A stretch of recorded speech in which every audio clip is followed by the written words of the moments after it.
урматтуу чакырылган, аттуу баштуу, эл башкарган коноктор, меймандар дегендей.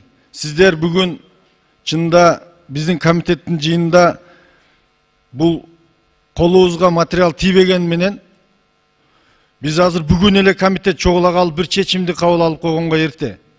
Биз азыр маалыматты укпайлыбы? Эмнени көрсөтүшөт?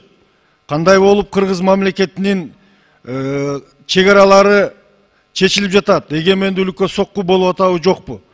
Анан бир маалыматы жок эле бүгүн сөз сүйлөгөнүбүз бир аз эртерээк.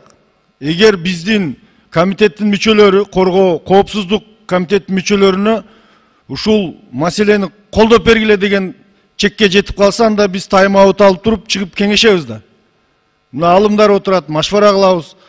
Анан колдош керек болсо, ошол жерге жеткенге чейин биз укпайлы, мына чоң экранын коюп коюпсуздар.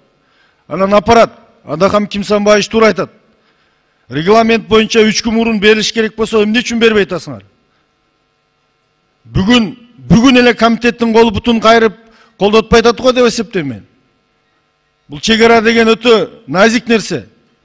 Эртең биз элдин алдына барышыбыз керек болот. Анан буну алып келген өкмөттүн курамы деле бүт элге каршы иштеп атат дегенге туура эмес да. Себеби ал жерде дагы элдин патриоттору отурат деп ойлоп атам.